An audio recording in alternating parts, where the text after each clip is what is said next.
Welcome back to Mimi's Organic Eats. Today we're making healthy gingerbread granola with olive oil.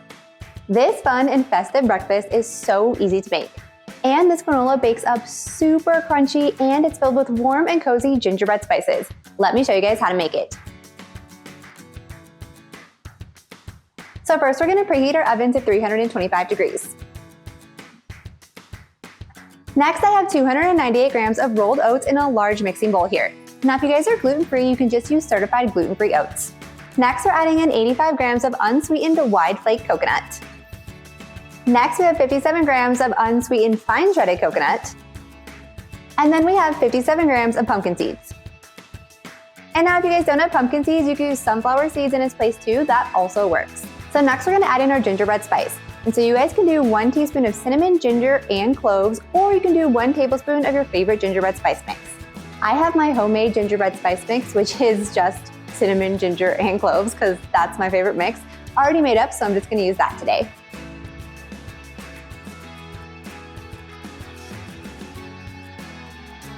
Now we're just going to mix this together with a spatula to combine everything completely.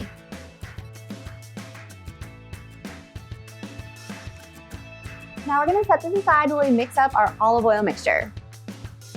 So I like to weigh everything right into the pot. It's just going to make it so much easier. So we're starting out with half a cup of olive oil or 113 grams. Next we're going to add in 127 grams of honey. So if you guys have crystallized honey that you want to use up, granola is such a great way to use up that crystallized honey. That's because we're going to melt it down anyways, and so it really doesn't even matter. But I use honey so often that mine rarely has time to crystallize. Next I'm adding in 57 grams of coconut sugar. Now I'm using coconut sugar just because I love the flavor with this gingerbread granola, but if you guys don't have it, you could use a light brown sugar that would be super similar. And then last we're adding in 44 grams of maple syrup. And we can't forget half a teaspoon of salt.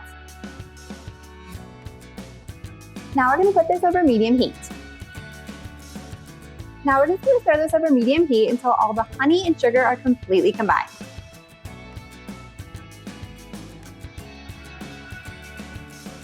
Now we're just going to pour the olive oil mixture over the oat mixture. Now we're just going to stir this up to combine the oats and the olive oil mixture completely. We want everything to be coated.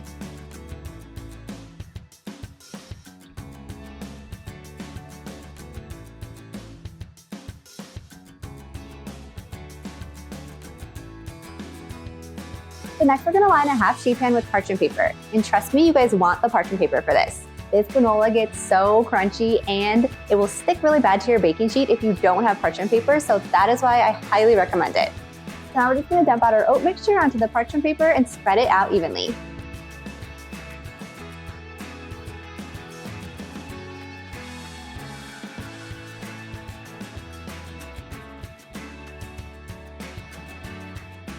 So now we're going to bake this at 325 degrees for 20 minutes. Then we're going to stir the granola and rotate it so that the outer portions go into the middle and the middle portions go out to the edges. This is going to ensure you get a nice even bake, nothing burns. Then we're going to return this to the oven and bake it again for another 20 to 25 minutes or until it is golden brown.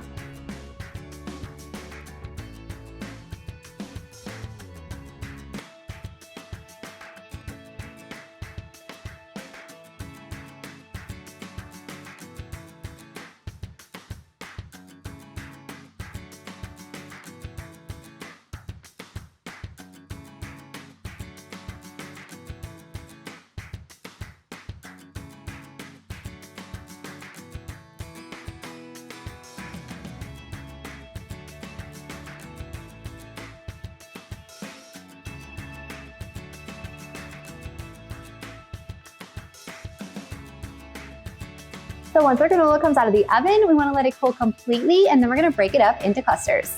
And look at how big these clusters are. You guys can break them into any size that you like.